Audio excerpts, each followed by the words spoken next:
നമസ്കാരം. സകലമാന കേരളത്തിലേക്ക് എല്ലാവർക്കും സ്വാഗതം. ആദ്യം നോക്കാം പ്രധാന തലക്കെട്ടുകളിലേക്ക്. ആളുകൾ നോക്കി നിൽക്കെ കാസർഗോഡ് മടിക്കയിൽ ആടിനെയും കോഴിയെയും പുലി പിടിച്ചുകൊണ്ടുപോയി. സംഭവം ഇന്നലെ രാത്രി തോട്ടിനാട് കണ്ണാടിപ്പാറയിൽ. പ്രദേശത്ത് നിരീക്ഷണം കർശനമാക്കി വനം വകുപ്പ്.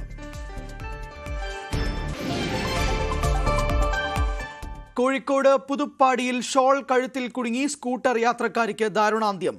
കൈതപ്പൊയിൽ വെസ്റ്റ് ഹിൽ സ്വദേശി സുധയാണ് മരണപ്പെട്ടത്. അപകടം യാത്രക്കിടെ ഷോൾ കഴുത്തിൽ കുടുങ്ങി തെറിച്ചു വീണ്. ഫോർട്ട് കൊച്ചി വെളി ഗ്രൗണ്ടിലെ പാപ്പാഞ്ഞി മാറ്റില്ലെന്ന നിലപാടിൽ സംഘാടകർ. കാഴ്ചക്കാർക്കായി തുറന്നുകൊടുത്തു. പോലീസ് എന്ത് നടപടി എടുക്കുമെന്ന് ഉറ്റുനോക്കി കൊച്ചി നിവാസികൾ. പാലക്കാട് ഓടിക്കൊണ്ടിരുന്ന കാറ് കത്തി നശിച്ചു. കത്തിയത് വർക്ക്ഷോപ്പിൽ നിന്ന് തകരാർ പരിഹരിച്ച് തിരികെ കൊണ്ടുവന്ന കാർ.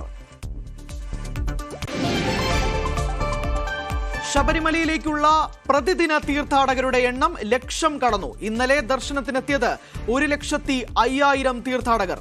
ഇന്നും സന്നിധാനത്ത് തീർത്ഥാടക തിരക്ക്. വിശദമായി നോക്കാം. കോഴിക്കോട് പുതുപ്പാടിയിൽ സ്കൂട്ടർ യാത്രക്കിടെ ഷോൾ കഴുത്തിൽ കുടുങ്ങി യുവതി മരിച്ചു. വെസ്റ്റ് കൈതപ്പൊയിൽ കല്ലടിക്കുന്നുമൽ സുധയാണ് മരിച്ചത്. യാത്രക്കിടെ ഷോൾ കഴുത്തിൽ കുരുങ്ങി വെസ്റ്റ് കൈതപ്പൊയിൽ പഴയ ചെക്ക് പോസ്റ്റിന് സമീപത്ത് ഇന്നലെ രാത്രി 11 മണിയോടെയായിരുന്നു അപകടം സംഭവിച്ചത്. വിവരങ്ങളുമായി സിദ്ദിഖ് പന്നൂർ ചേരുകയാണ്. സിദ്ദിഖ്, എന്താ സംഭവിച്ചത്? ഇന്നലെ രാത്രിയാണ് ഈ ഒരു ദാരുണ സംഭവം നടന്നിട്ടുണ്ടെങ്കിൽ Puthuppadi cooperative bank agri farm ജീവനക്കാരിയായ വെസ്റ്റ് കൈതപ്പൊയിൽ സ്വദേശിനിയായിട്ടുള്ള കെ സുധ ഈ ഏകദേശം ഒരു 11 മണിയോടെ സുധയുടെ മകന്റെ സുഹൃത്തിനൊപ്പം സ്കൂട്ടറിൽ പോകുമ്പോഴാണ് ഈ ഒരു ദാരുണമായ സംഭവം നടന്നത്. ഇവിടെ ഒരു അയ്യപ്പൻകുളത്തുമായി ബന്ധപ്പെട്ട ഒരു നാടകത്തിന്റെ പരിശീലനവും അതിന്റെ ഒരു റിഹേഴ്സലും ഒക്കെ നടക്കുന്നുണ്ടായിരുന്നു. ഇത് കാണാൻ വേണ്ടി മകന്റെ സുഹൃത്തിനൊപ്പം അവിടുത്തെ പ്രാദേശിക CPM ഓഫീസിലേക്ക് പോവുകയായിരുന്നു. ഇവരൊരു പ്രാദേശിക CPM നേതാവ് കൂടിയാണ്. ഇവരുടെ കുടുംബം ആ രീതിയിലുള്ള പൊതുപ്രവർത്തകരും കൂടിയാണ്. അങ്ങനെ ഇവിടെ പോകുന്ന സമയത്ത് പെട്ടെന്ന് ഷോൾ കുടുങ്ങുകയും അങ്ങനെ റോഡിലേക്ക് തെറിച്ച് വീഴുകയുമായിരുന്നു. അവിടെ രണ്ടുപേർക്കും പരിക്ക് പറ്റി ആശുപത്രിയിലേക്ക് എത്തിച്ചെങ്കിലും ഇവരെ രക്ഷിക്കാൻ കഴിഞ്ഞില്ല എന്നുള്ളതാണ് നമുക്ക് അറിയാൻ കഴിയുന്നത്. എന്നാൽ മൃതദേഹം ഇപ്പോൾ കോഴിക്കോട് മെഡിക്കൽ കോളേജിൽ മൊത്തത്തിൽ പോസ്റ്റ്മോർട്ടം നടപടികളൊക്കെ പുരോഗമിക്കുകയാണ്. അല്പസമയത്തിനുള്ളിൽ പുതുപ്പാടിയിലെത്തിച്ച് സംസ്കരിക്കാനുള്ള പ്രവർത്തനങ്ങളും നടന്നു വരികയാണ്. ശരി, സിദ്ദിഖാണ് വിശദാംശങ്ങൾ നൽകിയത്. ഭക്ഷ്യവിഷബാധയെ ചൊല്ലി അർദ്ധരാത്രി വരെ നീണ്ട പ്രതിഷേധത്തിനൊടുവിൽ എറണാകുളം കാക്കനാട്ടെ NCC ക്യാമ്പ് താൽക്കാലികമായി നിർത്തിവെച്ചു. ഭക്ഷ്യവിഷബാധയേറ്റ 70-ലധികം വിദ്യാർത്ഥികളുടെ ആരോഗ്യനില തൃപ്തികരമാണ്. സംഭവത്തിൽ പോലീസ് അന്വേഷണം ആരംഭിച്ചു. DMO റിപ്പോർട്ട് തേടിയിട്ടുണ്ട്. ഇന്നലെ വൈകുന്നേരമാണ് കാക്കനാട് KMM കോളേജിലെ NCC ക്യാമ്പിൽ പങ്കെടുത്ത 70-ലധികം കുട്ടികൾക്ക് ഭക്ഷ്യവിഷബാധയേറ്റത്. ഇതിനെ തുടർന്ന് ഇവരെ കൊച്ചിയിലെ വിവിധ ആശുപത്രി, കളമശ്ശേരി മെഡിക്കൽ കോളേജ് അടക്കം കൊച്ചിയിലെ വിവിധ ആശുപത്രികളിൽ പ്രവേശിപ്പിച്ചു. എന്തായാലും ഇവരുടെ ആരോഗ്യനില തൃപ്തികരമാണ്. രാവിലെയോടുകൂടി തന്നെ എല്ലാ വിദ്യാർത്ഥികളും വീട്ടിലേക്ക് മടങ്ങിപ്പോയി എന്നാണ് അറിയുന്നത്. എന്തായാലും എന്തുകൊണ്ടാണ് ഈ ഭക്ഷ്യവിഷബാധ ഉണ്ടെന്ന് ഇനിയും കണ്ടെത്തേണ്ടതുണ്ട്. കുട്ടികൾ പറയുന്നത് പ്രകാരം ഇവിടെ ഇന്നലെ ഉച്ചയ്ക്ക് നൽകിയ ആഹാരത്തിൽ നിന്നും ഏറ്റ ഭക്ഷ്യവിഷബാധയാണ് ഇവർക്കിങ്ങനെ ഛർദിലും വയറിളക്കവും ഉണ്ടാകാൻ കാരണമെന്നാണ്. ഇവിടെ ആരോഗ്യ വിഭാഗം എത്തി ഈ ഭക്ഷണത്തിൻ്റെ സാമ്പിൾ ശേഖരിച്ചിട്ടുണ്ട്. അതിൻ്റെ പരിശോധനാ ഫലം ലഭിച്ചതിന് ശേഷം മാത്രമേ ഔദ്യോഗികമായിട്ട് എന്താണ് കൃത്യമായിട്ടുള്ള കാരണമെന്ന് കണ്ടെത്താൻ കഴിയുകയുള്ളൂ. ഏകദേശം 500-ലധികം വരുന്ന വിദ്യാർത്ഥികളാണ് ഈ ക്യാമ്പിൽ പങ്കെടുത്തത്. അതിലാണ് 70ഓളം വിദ്യാർത്ഥികൾക്ക് ഭക്ഷ്യവിഷബാധ ഏൽക്കുകയും ചെയ്തത്. ഇതിൻ്റെ ഒരു സാഹചര്യത്തിൽ താൽക്കാലികമായി ക്യാമ്പ് നിർത്തിവെച്ചിരിക്കുകയാണ്. വിദ്യാർത്ഥികൾ രാവിലെയോടുകൂടി തന്നെ പലരും വീടുകളിലേക്ക് മടങ്ങുന്നുണ്ട്. ഇന്നലെ വൈകുന്നേരം ഈ സംഭവം നടന്നതിന് ശേഷം പല മാതാപിതാക്കളും ഇവിടെ എത്തുകയും വലിയ ഒരു ഈ അധികൃതരുമായി വലിയ രീതിയിലൊരു സംഘർഷം ഉണ്ടാകുകയും ചെയ്തു. കാരണം തങ്ങളുടെ കുട്ടികളെ എന്താണ് സംഭവിച്ചതെന്ന് അധികൃതർ കൃത്യമായി ഇവർക്ക് വിവരം ലഭ്യമായിട്ടുണ്ടായിരുന്നില്ല. ഇവരെ കോളേജിൻ്റെ ഉള്ളിലേക്ക് കടക്കുവാനും സമ്മതിച്ചിരുന്നില്ല. ഇത് കടത്തണമെന്ന് ആവശ്യപ്പെട്ടുകൊണ്ടാണ് മാതാപിതാക്കളും അധികൃതരും തമ്മിൽ വലിയ രീതിയിൽ സംഘർഷം ഉണ്ടാകുകയും പിന്നെ പോലീസ് എത്തി ഇവരെ സമാധാന ചർച്ചയിലൂടെ പിന്മാറ്റുകയുമായിരുന്നു ചെയ്തത്. എന്തായാലും വിദ്യാർത്ഥികളുടെ ആരോഗ്യനില തൃപ്തികരമാണ് എന്നാണ് ഇപ്പോൾ ലഭിക്കുന്ന വിവരം. താൽക്കാലികമായാണ് ഇപ്പോൾ ക്യാമ്പ് നിർത്തിവെച്ചിരിക്കുന്നത്. കോഴിക്കോട് വടകരയിൽ നിർത്തിയിട്ട കാരവാനിൽ രണ്ടുപേരെ മരിച്ച നിലയിൽ കണ്ടെത്തിയ സംഭവത്തിൽ അന്വേഷണം ഊർജിതമാക്കി പോലീസ്. മരണത്തിൽ ദുരൂഹതയില്ലെന്നാണ് പ്രാഥമിക നിഗമനം. വാഹനത്തിനുള്ളിലെ AC-യിൽ നിന്നുള്ള വാതക ചോർച്ചയാവാം അപകടത്തിലേക്ക് നയിച്ചതെന്നാണ് സൂചന. ഇന്നലെ രാത്രിയാണ് മലപ്പുറം വണ്ടൂർ സ്വദേശി മനോജിനെയും കാസർഗോഡ് സ്വദേശി ജോയലിനെയും കാരവാനിൽ മരിച്ച നിലയിൽ കണ്ടെത്തിയത്. 2 ദിവസമായി കാരവാൻ റോഡിൽ നിർത്തിയിട്ടിരിക്കുന്ന ശ്രദ്ധയിൽപ്പെട്ട നാട്ടുകാരാണ് വിവരം പോലീസിനെ അറിയിച്ചത്. തുടർന്ന് നടത്തിയ അന്വേഷണത്തിൽ മൃതദേഹങ്ങൾ കണ്ടെത്തി. ജോയൽ വാഹനത്തിന്റെ പിൻഭാഗത്തെ ബർത്തിലും മനോജ് സ്റ്റെപ്പിലും മരിച്ചു കിടക്കുന്ന നിലയിലായിരുന്നു. പൊന്നാനിയിൽ കാരവാൻ ടൂറിസം കമ്പനിയിലെ ഡ്രൈവറായ മനോജ് മലപ്പുറം വണ്ടൂർ വാണിയമ്പലം സ്വദേശിയാണ്. ഇതേ കമ്പനിയിലെ ജീവനക്കാരനാണ് ജോയൽ. ഏരമംഗലം സ്വദേശി നാസറിന്റേതാണ് വാഹനം. ഫോറൻസിക് വിദഗ്ധരും വിരലടയാള വിദഗ്ധരും ഡോഗ് സ്ക്വാഡും മോട്ടോർ വാഹന വകുപ്പ് ഉദ്യോഗസ്ഥരും സ്ഥലത്തെത്തി പരിശോധന നടത്തി. സംശയാസ്പദമായി ഒന്നും വാഹനത്തിൽ നിന്ന് കണ്ടെത്തിയിട്ടില്ലെന്നും പോസ്റ്റ്മോർട്ടത്തിന് ശേഷമേ കൂടുതൽ വ്യക്തത ലഭിക്കൂ എന്നും പോലീസ് അറിയിച്ചു. ഇന്നലെ കരിമ്പനപ്പാലത്ത് വെച്ച് ഒരു കാരൻ വണ്ടിയിൽ 2 പേര് മരണപ്പെട്ട് കിടക്കുന്നതായി പോലീസ് കാണപ്പെടുകയും അതിന് ഇന്നലെ എല്ലാ സജ്ജീകരണവും ഒരുക്കി ഇന്നതിന് ഇൻക്വസ്റ്റ് നടന്നുകൊണ്ടിരിക്കുകയാണ്. ഇൻക്വസ്റ്റിൽ സമയത്ത് scientific expert, finger print, dog squad, അതുപോലെ തന്നെ RTOന്റെ ടീം എല്ലാവരും ഉണ്ട്. ഇൻവെസ്റ്റിഗേറ്റ് മെഡിക്കൽ കോളേജിൽ ബോഡി അയക്കും. എന്റെ മരണകാരണം വ്യക്തമാകാൻ വേണ്ടിയിട്ടാണ് മെഡിക്കൽ കോളേജ് അയക്കുന്നത്. വേറെ നിലവിലെ സാഹചര്യത്തൊന്നും കാണുന്നില്ല. അങ്ങനെ പറയാൻ പറ്റില്ല. നമുക്ക് അത് പോസ്റ്റ്മോർട്ടം നടത്തിയിട്ട് കൃത്യമായ വിവരം പറയാൻ പറ്റും. തലശ്ശേരിയിൽ വിവാഹത്തിന് ആളുകളെ എത്തിച്ച ശേഷം പൊന്നാനിയിലേക്ക് മടങ്ങവെയാണ് അപകടം. വടകരയിലെ ഹോട്ടലിൽ നിന്ന് ഭക്ഷണം കഴിച്ച ശേഷം വഴിയരികിൽ വാഹനമൊതുക്കി AC ഇട്ടുറങ്ങിയപ്പോൾ വാഹനത്തിൽ കാർബൺ മോണോക്സൈഡ് നിറഞ്ഞ് ആ വാതകം ശ്വസിച്ചതാവാം മരണത്തിനിടയാക്കിയെന്ന നിഗമനത്തിലാണ് പോലീസ്. ഇൻക്വസ്റ്റ് പൂർത്തിയാക്കി പോസ്റ്റ്മോർട്ടം നടപടികൾക്കായി മൃതദേഹങ്ങൾ കോഴിക്കോട് മെഡിക്കൽ കോളേജ് ആശുപത്രിയിലേക്ക് മാറ്റി. ന്യൂസ് 18 കോഴിക്കോട്. ആലപ്പുഴ വനിതാ ശിശു ആശുപത്രിയിൽ നവജാത ശിശു പൂർണ്ണ അംഗവൈകല്യത്തോടെ ജനിച്ച സംഭവത്തിൽ പ്രതിഷേധ സമരത്തിനൊരുങ്ങി പരാതിക്കാരായ കുടുംബം. അടുത്ത ദിവസം മുതൽ തങ്ങൾ ആശുപത്രിക്ക് മുന്നിൽ സമരമിരിക്കുമെന്ന് കുട്ടിയുടെ രക്ഷിതാക്കളായ സുറുമിയും അനീഷും ന്യൂസ് 18നോട് പറഞ്ഞു. കുട്ടിയുടെ ചികിത്സ ഏറ്റെടുക്കുമെന്നും കുറ്റക്കാരായ ഡോക്ടർക്കെതിരെ നിയമ നടപടി സ്വീകരിക്കുമെന്നും പറഞ്ഞ് ആരോഗ്യവകുപ്പ് തങ്ങളെ കബളിപ്പിക്കുകയായിരുന്നുവെന്നും കുടുംബം ആരോപിച്ചു. നവംബർ 8-നാണ് സുറുമിക്കും അനീഷിനും ആലപ്പുഴ വണ്ടാനം മെഡിക്കൽ കോളേജിൽ ആൺകുഞ്ഞ് ജനിക്കുന്നത്. ആന്തരികമായും പുറമേയും ഗുരുതര വൈകല്യങ്ങളോട് കൂടിയായിരുന്നു കുട്ടിയുടെ ജനനം. ഗർഭാവസ്ഥയുടെ വിവിധ ഘട്ടത്തിൽ സ്കാനിംഗ് നടത്തിയ ഡോക്ടർമാർക്കും സുറുമിയെ ചികിത്സിച്ചിരുന്ന വനിതാ ശിശു ആശുപത്രിയിലെ ഡോക്ടർ പുഷ്പ, ഡോക്ടർ ഷേർലി എന്നിവർക്കെതിരെയും സംഭവത്തിൽ സൌത്ത് പോലീസ് കേസെടുത്തു. ആരോഗ്യവകുപ്പ് അഡീഷണൽ ഡയറക്ടർ V. മീനാക്ഷിയുടെ നേതൃത്വത്തിൽ വകുപ്പ് അന്വേഷണവും ആരംഭിച്ചു. എന്നാൽ എല്ലാം പ്രഹസനമായിരുന്നുവെന്ന് കുടുംബം പറയുന്നു. ആലപ്പുഴ ഡിസ്ട്രിക്ട് കളക്ടർ ഇതിനെക്കുറിച്ച് ഒന്നും ചോദിച്ചിട്ടില്ല. ആലപ്പുഴ DMO ഇതിനെക്കുറിച്ചൊന്നും ചോദിച്ചിട്ടില്ല. ആലപ്പുഴ MLA ഇതിനെക്കുറിച്ചൊന്നും ചോദിച്ചിട്ടില്ല. ഇവരെല്ലാം ആരെയാണ് പേടിക്കുന്നത്? അല്ലെങ്കിൽ ഇവരാരെയാണ് സംരക്ഷിക്കുന്നത്? ആർക്ക് വേണ്ടിയാണ് ഈ ആരോഗ്യ സംവിധാനം എന്ന് പറയുന്നത്? ആർക്ക് വേണ്ടിയാണ്? ജനങ്ങൾക്ക് വേണ്ടിയാണ്. ജനങ്ങളുടെ പൈസയിൽ നിന്ന്, നികുതി കിട്ടുന്ന പൈസയിൽ നിന്നാണ് അവർക്ക് ശമ്പളം കൊടുക്കുന്നത്. ഈ പറഞ്ഞ MLA ആയിക്കോട്ടെ, ഈ പറഞ്ഞ ആരോഗ്യ WMCയിലെ ഡോക്ടർമാരായിക്കോട്ടെ, അവർക്ക് ശമ്പളം കൊടുക്കുന്ന സാധാരണക്കാരൻ. ഞാൻ 100 രൂപയുടെ ഡീസൽ അടിക്കുമ്പോഴത്തേക്ക് എൻ്റെ നിന്ന് മേടിക്കുന്നുണ്ട് അതിന്റെ നികുതി. അതുകൂടെ ചേർത്തിട്ടാണ് അവർ ശമ്പളം കൊടുക്കുന്നത്. അപ്പൊ ജനങ്ങൾക്ക് സേവ ചെയ്യേണ്ടവര് ജനങ്ങൾക്കെതിരായിട്ട് പ്രവർത്തിക്കുന്നു. ഗുരുതര ആരോഗ്യ പ്രശ്നങ്ങളുള്ള കുട്ടിക്ക് സൗജന്യ ചികിത്സ നൽകുമെന്ന് ആരോഗ്യവകുപ്പ് അറിയിച്ചിരുന്നെങ്കിലും പിന്നീട് മെഡിക്കൽ കോളേജിൽ ചികിത്സ തേടിയ കുടുംബത്തിൽ നിന്ന് ടെസ്റ്റുകൾക്ക് പണം ഈടാക്കിയത് വിവാദമായി. ഇപ്പോൾ പോലീസോ വകുപ്പോ യാതൊരു നടപടിയും സ്വീകരിക്കുന്നില്ലെന്നും കുടുംബം ആരോപിക്കുന്നു. ശ്വാസമുട്ടലിനെ തുടർന്ന് നവജാത ശിശു ഇപ്പോൾ വണ്ടാനം മെഡിക്കൽ കോളേജിൽ ICUവിലാണ്. വൈകല്യം കണ്ടെത്താതിരുന്ന സ്കാനിംഗ് സെന്ററുകൾക്കെതിരെ എടുത്ത നടപടി പ്രഹസനം മാത്രമായിരുന്നുവെന്നും കുടുംബം ആരോപിക്കുന്നു. നീതികേടിനെതിരെ ആക്ഷൻ കൗൺസിൽ രൂപീകരിച്ച് സമരത്തിനൊരുങ്ങുകയാണ് അനീഷും സുറുമിയും. ഇപ്പം നമ്മൾക്ക് വരുന്ന പ്രതികരണ രീതി വെച്ച് മുന്നോട്ട് പോകുന്നത് സർക്കാരിന്റെ ഭാഗത്തുനിന്ന് മോശമായ നിലപാടാണ് ഇപ്പം കണ്ടിരിക്കുന്നത്. അങ്ങനെ ആണെന്നുണ്ടെങ്കിൽ ആശുപത്രിയുടെ വാതിക്കൽ തന്നെ ഞാനും സുറുമിയും കുഞ്ഞും കൂടെ സമരത്തിന് തന്നെ പുറപ്പെട്ടു. WMCയുടെ വാതിക്കൽ ഞങ്ങൾക്ക് ഇൻസിഡന്റ് ഉണ്ടായത് WMCയുടെ വാതിക്കലെ ഡോക്ടർമാരുടെ കയ്യിൽ നിന്നാണ്. ആ ഡോക്ടർമാരെ ഇപ്പോഴും സംരക്ഷിച്ചുകൊണ്ടാണ് സർക്കാർ നിൽക്കുന്നത്. അനീഷിന്റെയും കുടുംബത്തിന്റെയും ആരോപണം നിലനിൽക്കുന്നതിനിടയിൽ മറ്റു പരാതിക്കാരായ റെയിൽവേ സ്റ്റേഷൻ സ്വദേശി വിഷ്ണുവും ആര്യാട് സ്വദേശി ആകേഷുമെല്ലാം ഇവർക്ക് പിന്തുണയുമായി എത്തിയിട്ടുണ്ട്. ശരണ്യ സ്നേഹജൻ, ന്യൂസ് 18 ആലപ്പുഴ. തെരുവുനായ ശല്യം രൂക്ഷമായതോടെ ഒറ്റയാൾ പോരാട്ടവുമായി കൊല്ലം തേവലക്കര സ്വദേശി നജീം കുളങ്ങര. നായയുടെ വേഷം കെട്ടി വീൽചെയർ ഉന്തി കാൽനടയായിട്ടാണ് നജീമിന്റെ പ്രതിഷേധം.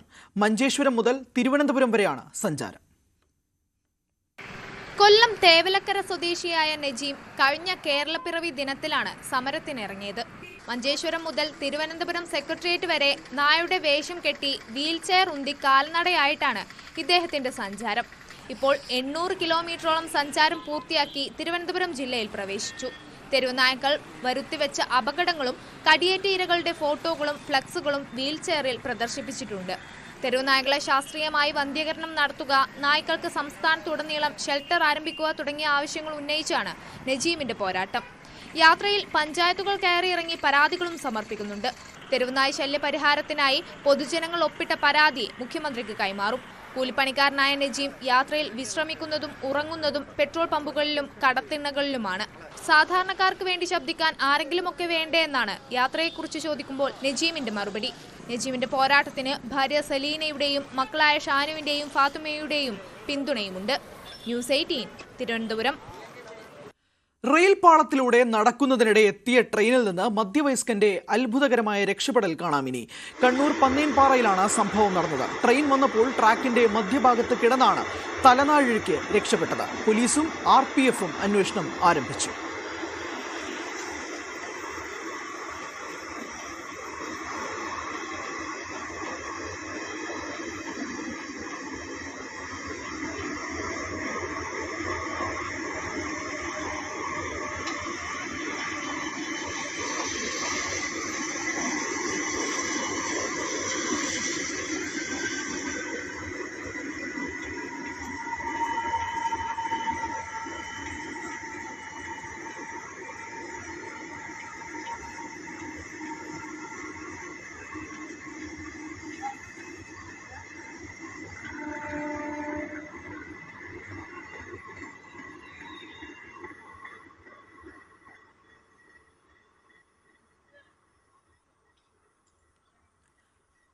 കണ്ണൂർ പന്നീൻപാറയിലാണ് ഈ അത്ഭുതകരമായ രക്ഷപ്പെടൽ സംഭവിച്ചിരിക്കുന്നത്. ട്രാക്കിന്റെ നടുവിലൂടെ കിടക്കുകയായിരുന്നു.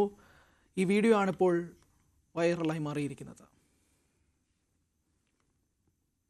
പാലക്കാട് സ്റ്റേഡിയം ബൈപ്പാസ് റോഡിൽ ഓടിക്കൊണ്ടിരുന്ന കാറ് കത്തി നശിച്ചു. ചിറ്റൂർ സ്വദേശി ജ്യോതിഷിന്റെ കാറാണ് കത്തിയത്. കാറിൽ നിന്നും പുക ഉയരുന്നത് കണ്ടതോടെ ജ്യോതിഷ് ഇറങ്ങി ഓടി രക്ഷപ്പെട്ടു. വർക്ക്ഷോപ്പിൽ നിന്നും തകരാർ പരിഹരിച്ച് തിരികെ കൊണ്ടുവന്ന വാഹനമെന്നാണ് കത്തിയത്. കാർ കത്തുന്നത് കണ്ട് അതുവഴി യാത്ര ചെയ്യുകയായിരുന്ന രാഹുൽ മാങ്കൂട്ടത്തിൽ MLA ആണ് പോലീസിനെയും അഗ്നിശമന സേനയെയും അറിയിച്ച് രക്ഷാപ്രവർത്തനം വേഗത്തിലാക്കിയത്.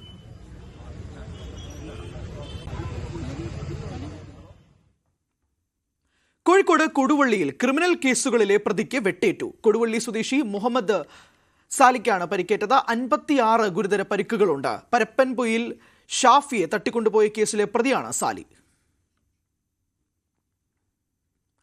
ക്രിസ്തുദേവന്റെ തിരുപ്പിറവി ആഘോഷങ്ങൾക്ക് ഒരുങ്ങി തലസ്ഥാനത്തെ പ്രമുഖ ദേവാലയങ്ങൾ.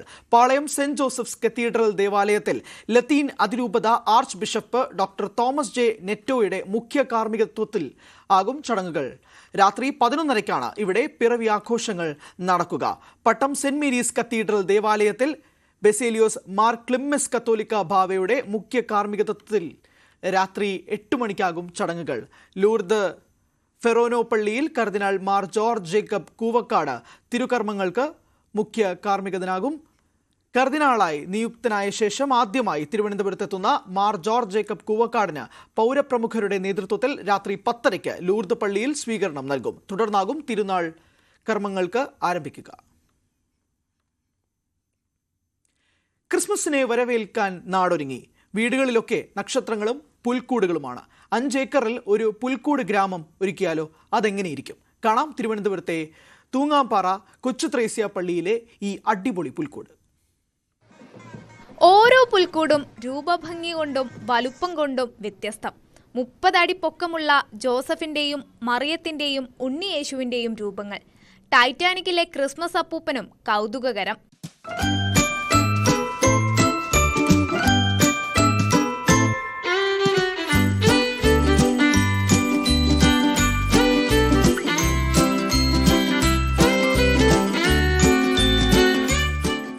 1 മാസത്തെ കഠിന പ്രയത്നത്തിലൂടെയാണ് പള്ളിയിൽ പുൽക്കൂട് ഗ്രാമം ഒരുങ്ങിയത്. 500 ക്രിസ്മസ് അപ്പൂപ്പന്മാരുടെ റാലിയോടെയാണ് ക്രിസ്മസ് ഗ്രാമം കാഴ്ചക്കാർക്കായി തുറന്നത്. പുൽക്കൂട് ഗ്രാമം ഏകദേശം 5 ഏക്കറിൽ ഒരുക്കിയിട്ടുണ്ട്. ഏകദേശം 15ഓളം പുൽക്കൂടുകൾ ഒരുക്കുകയും അതോടൊപ്പം തന്നെ 30 അടി പൊക്കമുള്ള തിരുക്കുടുംബത്തിന് യൗസി പിതാവും പരിശുദ്ധ അമ്മയും കന്യക പരിശുദ്ധ മാതാവും അതോടൊപ്പം തന്നെ ഉണ്ണീശയും അടങ്ങുന്ന മനോഹരമായി 30 അടി പൊക്കമുള്ള ഒരു തിരുക്കുടുംബത്തിന്റെ ക്രമീകരണം ഇവിടെ ചെയ്തിട്ടുണ്ട്. ഡിസംബർ 31 വരെ പള്ളി അങ്കണത്തിൽ ക്രിസ്മസ് ഗ്രാമത്തിന്റെ പ്രദർശനം ഉണ്ടാവും. ന്യൂസ് 18 തിരുവനന്തപുരം. പുതുവത്സരാഘോഷങ്ങളുടെ ഭാഗമായി ഫോർട്ട് കൊച്ചി വെളി മൈതാനത്തൊരുക്കിയ കൂറ്റൻ പാപ്പാഞ്ഞി കാണികൾക്കായി തുറന്നുകൊടുത്തു. പരേഡ് ഗ്രൗണ്ടിലെ പാപ്പാഞ്ഞിക്ക് പുറമെയാണ് മറ്റൊരു കൂറ്റൻ പാപ്പാഞ്ഞി കൂടി ഒരുങ്ങുന്നത്. ഒരേ സമയം 2 പാപ്പാഞ്ഞികൾ കത്തിക്കേണ്ടെന്നും വെള്ളി ഗ്രൗണ്ടിലെ പാപ്പാഞ്ഞിയെ മാറ്റണമെന്നും ആവശ്യപ്പെട്ട് പോലീസ് നോട്ടീസ് നൽകിയിരുന്നെങ്കിലും തൽക്കാലം മാറ്റേണ്ടതില്ലെന്നാണ് സംഘാടകരുടെ തീരുമാനം. 40 അടി പൊക്കത്തിലാണ് ഫോർട്ട് കൊച്ചി വെളി ഗ്രൗണ്ടിലെ പാപ്പാഞ്ഞിയെ നിർമ്മിച്ചിരിക്കുന്നത്. കാർണിവൽ കമ്മിറ്റിയുടെ നേതൃത്വത്തിൽ ഇത്തവണയും പതിവ് പോലെ പരേഡ് ഗ്രൗണ്ടിൽ കൂറ്റൻ പാപ്പാഞ്ഞിയെ സജ്ജീകരിക്കുന്നുണ്ടെങ്കിലും ഇത്തവണ വെളി ഗ്രൗണ്ടിലും പാപ്പാഞ്ഞിയെ കത്തിച്ച് പുതുവർഷപ്പിറവി ആഘോഷിക്കാനാണ് ഗാലാഡി ഫോർട്ട് കൊച്ചി എന്ന സാംസ്കാരിക സംഘടനയുടെ തീരുമാനം. വർണ്ണപ്രഭയോടെ അണിയിച്ചൊരുക്കിയ കൂറ്റൻ പാപ്പാഞ്ഞിയുടെ അനാച്ഛാദനം KJ മാക്സി MLA നിർവഹിച്ചു.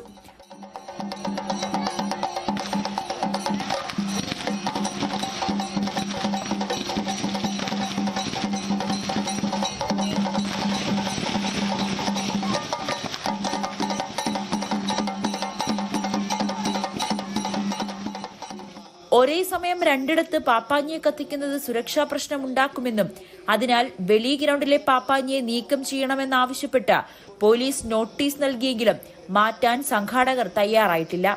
പാപ്പാഞ്ഞിയെ നീക്കം ചെയ്യണമെന്ന് പോലീസ് കർശന നിലപാടെടുത്താൽ കോടതിയെ സമീപിക്കാനാണ് തീരുമാനം. പരേഡ് മൈതാനത്ത് 31-ന് പാപ്പാഞ്ഞിയെ കത്തിക്കുന്നതിന് സാക്ഷിയാകാൻ ലക്ഷക്കണക്കിന് പേരാണ് എത്താറുള്ളത്. സുരക്ഷയ്ക്കായി 1000ഓളം പോലീസിനെ വിന്യസിക്കാറുമുണ്ട്. ഇത്തവണ 2 കിലോമീറ്റർ പരിധിക്കുള്ളിൽ മറ്റൊരു പാപ്പാഞ്ഞിയെ കൂടി കത്തിച്ച് ആഘോഷിക്കുമ്പോൾ സുരക്ഷയ്ക്ക് ഭീഷണിയുണ്ടാകുമെന്നാണ് പോലീസ് ചൂണ്ടിക്കാട്ടുന്നത്. ന്യൂസ് 18 കൊച്ചി. കോഴിക്കോട് ഇരിങ്ങലിലെ സർഗാലയ അന്താരാഷ്ട്ര കരകൗശല മേളയ്ക്ക് വർണ്ണാഭമായ തുടക്കമായി. 15ഓളം വിദേശ രാജ്യങ്ങളിൽ നിന്നും 25ഓളം സംസ്ഥാനങ്ങളിൽ നിന്നും എത്തിയ കലാകാരന്മാർ കരവിരുതിൽ തീർക്കുന്ന മഹാത്ഭുതങ്ങളാണ് മേളയിൽ ഉള്ളത്. മേള മന്ത്രി മുഹമ്മദ് റിയാസ് ഉദ്ഘാടനം ചെയ്തു. ഡിസംബർ 20 മുതൽ 2025 ജനുവരി 6 വരെയാണ് Iringal Sargaalaya arts and craft വില്ലേജിൽ അന്താരാഷ്ട്ര കരകൗശലമേള നടക്കുന്നത്. സർഗാലയ വിപുലീകരണത്തിന്റെ അടുത്ത ഘട്ടത്തിലേക്ക് നീങ്ങുകയാണെന്നും മലബാറിന്റെ സാംസ്കാരിക പൈതൃകം മുഴുവനായും അനുഭവിക്കാൻ കഴിയുന്ന സങ്കേതമായി സർഗാലയ മാറുമെന്നും ഉദ്ഘാടന പ്രസംഗത്തിൽ മന്ത്രി PA മുഹമ്മദ് റിയാസ് പറഞ്ഞു. സർഗാലയ മുതൽ ബേപ്പൂർ വരെ നീളുന്ന ടൂറിസം സർക്യൂട്ടിന് 95.34 കോടി അനുവദിച്ചത് ടൂറിസം രംഗത്തെ വളർച്ചയ്ക്ക് വലിയ മുതൽക്കൂട്ടായെന്നും അദ്ദേഹം പറഞ്ഞു. Sargaalaya global gateway to Malabar cultural crucible എന്ന പദ്ധതിക്കായി ഞാൻ ഒരിക്കൽ കൂടി ആവർത്തിക്കുന്നു, 95 കോടി 34 ലക്ഷം രൂപ അനുവദിച്ചിരിക്കുന്നു. സംസ്ഥാന സർക്കാർ കേന്ദ്ര സർക്കാരിന് സമർപ്പിച്ച ഈ പദ്ധതിക്ക് എല്ലാ നിലയിലും സഹായം ചെയ്തു തന്നാണ്. കേന്ദ്ര സർക്കാരിനോടും ഇതിനോട് സഹകരിച്ച എല്ലാവരോടും പ്രത്യേകം നന്ദി പറയാൻ കൂടി വേള ഞാൻ ഉപയോഗപ്പെടുത്താൻ ആഗ്രഹിക്കുകയാണ്. Sargaalaya international arts and craft award Bulgarian കലാകാരി മഡ്ലീന പ്രട്ടോവ ബോസ്ഹിലാവോ ആമീനും youth craft person award Iran സ്വദേശി ഫത്തേമെ ആലിപ്പൂർ യൗസഫിനും മന്ത്രി സമ്മാനിച്ചു. 15ഓളം വിദേശ രാജ്യങ്ങളിലെ കരകൗശല വിദഗ്ധർ വൈവിധ്യമേറിയ വസ്തുക്കളുമായാണ് മേളയ്ക്കെത്തിയിരിക്കുന്നത്. 25ഓളം സംസ്ഥാനങ്ങളിലെ കരകൗശല വൈദഗ്ധ്യം മേളയ്ക്ക് മികവേകും. ന്യൂസ് 18 കോഴിക്കോട്. കദളിവാഴ കൃഷിയിൽ 100 മേനി വിളവെടുത്ത് ഗുരുവായൂർ നഗരസഭ. ജനകീയാസൂത്രണം വഴി നടപ്പിലാക്കുന്ന കദളിവനം കൃഷിയുടെ 3ാം ഘട്ടം 33ാം വാർഡിൽ നഗരസഭാതലം വിളവെടുപ്പ് ചെയർമാൻ M കൃഷ്ണദാസ് നിർവഹിച്ചു. ഡെപ്യൂട്ടി ചെയർപേഴ്സൺ അനീഷ്മ ഷനോജ് ചടങ്ങിൽ അധ്യക്ഷത വഹിച്ചു. 33ാം വാർഡിലെ ജ്വാല കൃഷിക്കൂട്ടമാണ് വിജയകരമായ കദളിവാഴ കൃഷിയുടെ പിന്നിൽ. തൊഴിലുറപ്പ് തൊഴിലാളികൾ, അയൽക്കൂട്ടം അംഗങ്ങൾ, നാട്ടുകാർ തുടങ്ങിയവർ ചടങ്ങിൽ പങ്കാളികളായി. കേരളത്തിൽ തന്നെ പല അതിരപ്പള്ളി ജനവാസ മേഖലയിൽ വീണ്ടും കാട്ടാന ഇറങ്ങി വ്യാപകമായി കൃഷി നശിപ്പിച്ചു. വെറ്റിലപ്പാറ 14ലും വരടക്കയം ഭാഗത്തുമാണ് കാട്ടാന ഇറങ്ങിയത്. 2 ആഴ്ചയിലധികമായി മേഖലയിൽ തുടർച്ചയായി കാട്ടാന ഇറങ്ങി കൃഷി നശിപ്പിക്കുകയാണ്.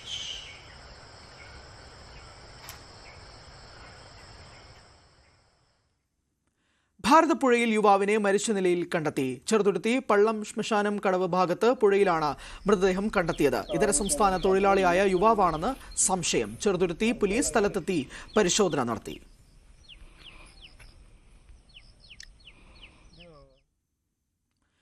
കോഴിക്കോട് 510 ഗ്രാം MDMA-യുമായി യുവാവ് പിടിയിൽ. കാളികാവ് പേവുന്തറ സ്വദേശി MA മുഹമ്മദ് ഷബീബാണ് പിടിയിലായത്. കോഴിക്കോട് മലപ്പുറം ജില്ലാ അതിർത്തിയിൽ സ്വിഫ്റ്റ് കാറിൽ നിന്നാണ് വാഴക്കാട് പോലീസ് കഞ്ചാവ് പിടിച്ചെടുത്തത്. മലപ്പുറം ഡാൻസ് ഓഫ് ടീമും വാഴക്കാട് പോലീസും ചേർന്നാണ് പ്രതിയെ പിടികൂടിയത്. തിരുവനന്തപുരം പാറശാല ദേശീയപാതയിൽ ലോറി കയറിയിറങ്ങി ബൈക്ക് യാത്രികന് ദാരുണാന്ത്യം. കളിയിക്കവിള പനങ്കാല സ്വദേശി വിജയനാണ് മരിച്ചത്. ഉച്ചയ്ക്ക് 12 മണിയോടുകൂടി പാറശാല കാരാളിക്ക് സമീപമായിരുന്നു സംഭവം നടന്നത്. ഇരു വാഹനങ്ങളും ഒരേ ദിശയിൽ പോകുന്നതിനിടെ ലോറി ബൈക്കിൽ തട്ടി. ഇതോടെ നിയന്ത്രണം വിട്ട് നിലത്ത് വീണ വിജയന്റെ ശരീരത്തിൽ അതേ ലോറി കയറിയിറങ്ങുകയായിരുന്നു. മൃതദേഹം പാറശാല താലൂക്ക് ആശുപത്രിയിലേക്ക് മാറ്റി.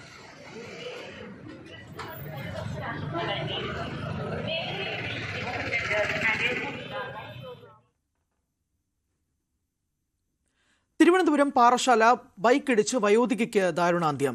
ഉദിയൻകുളങ്ങര സ്വദേശിയായ പാർക്കുട്ടി അമ്മയാണ് മരിച്ചത്. പരശുവയ്ക്കൽ ജംഗ്ഷന് സമീപം വെച്ച് റോഡ് മുറിച്ചു കടക്കുന്നതിനിടയിൽ അമരവിള ഭാഗത്തു നിന്നും പാറശാലയിലേക്ക് വരികയായിരുന്ന ബൈക്ക് വയോധികയെ ഇടിച്ചു തെറിപ്പിക്കുകയായിരുന്നു. നെയ്യാറ്റിങ്കര ജനറൽ ആശുപത്രിയിൽ പ്രാഥമിക ചികിത്സ നൽകി മെഡിക്കൽ കോളേജിലേക്ക് മാറ്റിയെങ്കിലും പിന്നീട് മരണം സംഭവിക്കുകയായിരുന്നു.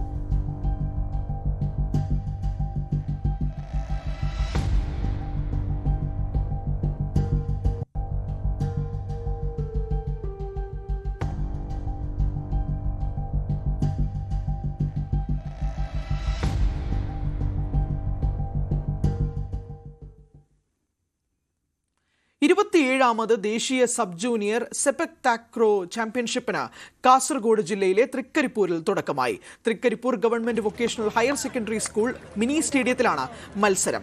23 സംസ്ഥാനങ്ങളിൽ നിന്നുള്ള കളിക്കാരും ഒഫീഷ്യൽസും ചാമ്പ്യൻഷിപ്പിൽ പങ്കെടുക്കും. 6 കോർട്ടുകളിലാണ് ഒരേ സമയം മത്സരങ്ങൾ നടക്കുന്നത്. 26-ന് രാവിലെ ചാമ്പ്യൻഷിപ്പ് സമാപിക്കും.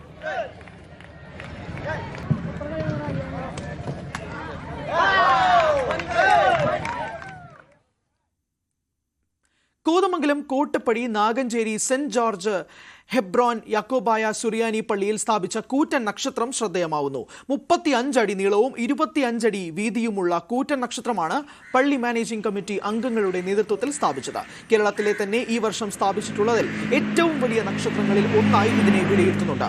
വിവിധ സ്ഥലങ്ങളിൽ നിന്നും ധാരാളം ആളുകളാണ് ഈ ഭീമൻ നക്ഷത്രം കാണുവാൻ പള്ളി അങ്കണത്തിൽ എത്തിക്കൊണ്ടിരിക്കുന്നത്. ശബരിമലയിൽ തീർത്ഥാടകരുടെ തിരക്ക് തുടരുന്നു.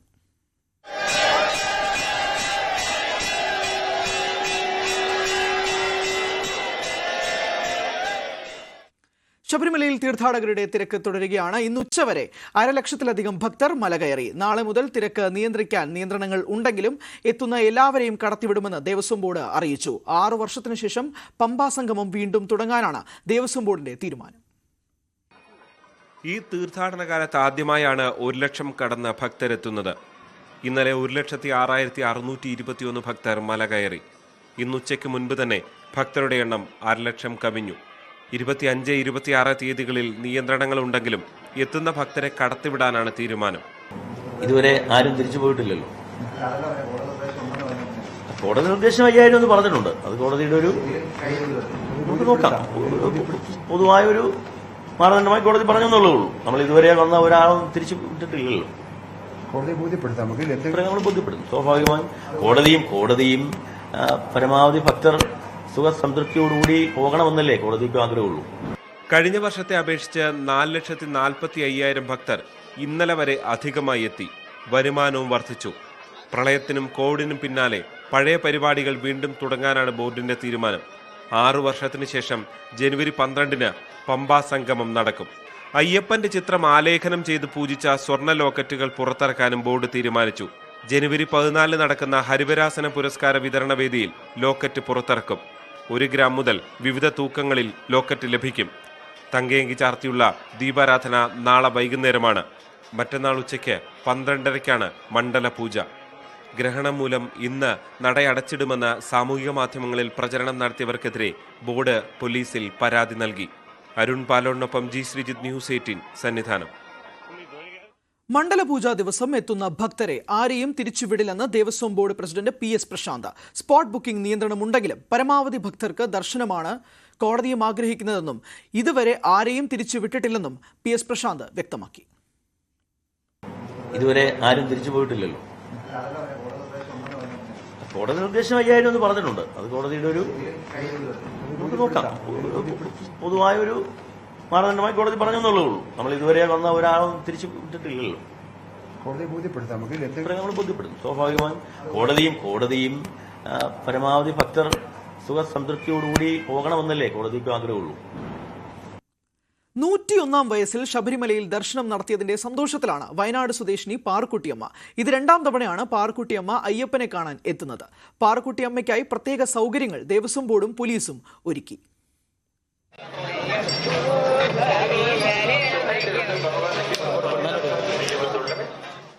നൂറാം വയസ്സിൽ കഴിഞ്ഞ വർഷമാണ് പാറുക്കുട്ടിയമ്മ ആദ്യമായി അയ്യപ്പനെ കാണാനെത്തിയത്. ആ ആഗ്രഹം അവിടെ അവസാനിച്ചില്ല. ഈ വർഷവും പതിവ് തെറ്റിക്കാതെ കൊച്ചുമക്കൾക്കൊപ്പം ശബരീശ സന്നിധിയിലേക്ക്.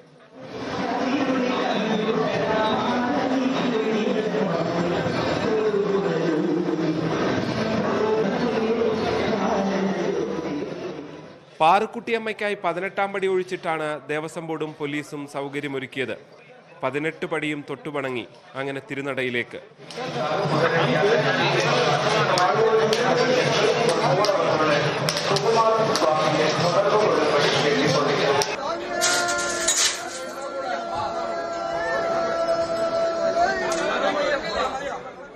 അയ്യപ്പനെ കാണാനുള്ള ആഗ്രഹം അങ്ങനെ അവസാനിക്കില്ലെന്ന് പാറുക്കുട്ടിയമ്മ. 105 വയസ്സുവരെ ജീവിക്കുമെന്നാണ് സ്വയം പ്രവചിക്കുന്നത്. അന്നുവരെ സന്നിധാനത്തെത്തണം. 105 വയസ്സ് വരെ എനിക്ക് ആയുസുണ്ട്. അതൊന്നും ഇനി പറയാൻ പറ്റില്ല. 8 കൊല്ലങ്ങൾ വന്നുണ്ട്. പക്ഷെങ്കിൽ വരും. അല്ലെങ്കിൽ ദൈവം വിളിച്ചാൽ പോകാതിരിക്കും. ഇനി പോകാൻ ദൈവം വിളിച്ചാൽ. ചെവി കേൾക്കാത്ത അമ്മൂമ്മയ്ക്ക് എല്ലാ സഹായങ്ങളുമായി കൊച്ചുമകൾ അവന്തികയുമുണ്ട്. പറഞ്ഞാൽ തീരാത്ത സന്തോഷവുമായി. എങ്ങനെയുണ്ട്? മല കയറിയിട്ടെന്ന് തോന്നുന്നു. നന്നായിട്ട് തൊഴുതോ? എങ്ങനെയുണ്ട് അമ്മയുടെ കൂടെ വരുമ്പോൾ എക്സ്പീരിയൻസ്? അമ്മൂമ്മ നീ കഥയൊക്കെ പറഞ്ഞു തരാറുണ്ടോ? ചിലപ്പോഴൊക്കെ അയ്യപ്പസ്വാമിയുടെ കഥയാണോ പറഞ്ഞിരുന്നത്? ചിലപ്പോഴൊക്കെ അയ്യപ്പസ്വാമിയുടെ കഥയൊക്കെ പറഞ്ഞു തരും എനിക്ക്.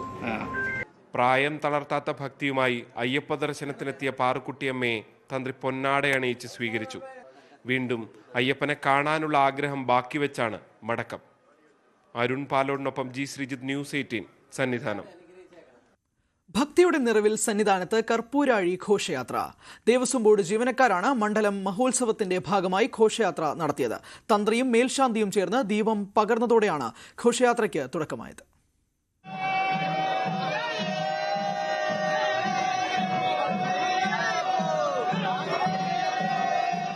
ദീപാരാധനയ്ക്ക് തൊട്ടു പിന്നാലെയാണ് കർപ്പൂരാഴി ഘോഷയാത്ര നടന്നത്. കൊടിമര ചുവട്ടിൽ തന്ത്രിയും മേൽശാന്തിയും ചേർന്ന് ദീപം പകർന്നു. ഇതോടെ ഘോഷയാത്ര ക്ഷേത്രം വലം വെച്ച് മാളികപ്പുറത്തേക്ക്.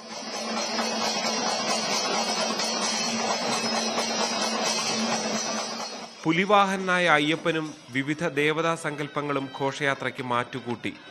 വർണ്ണക്കാവടിയും മയിലാട്ടവും മേളങ്ങളും അയ്യപ്പ സന്നിധിയിൽ നിറഞ്ഞാടി.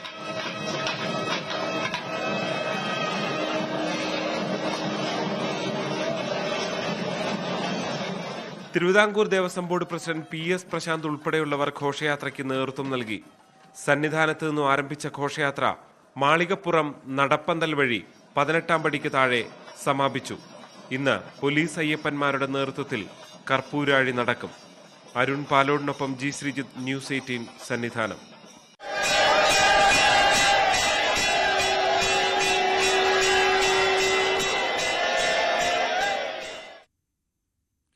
സകലമാന കേരളം പൂർണ്ണമാവുന്നു. ഇനി സ്പോട്ട് ലൈവ് കാണാം. രഞ്ജിത്ത് രാമചന്ദ്രൻ ചേരും. നമസ്കാരം.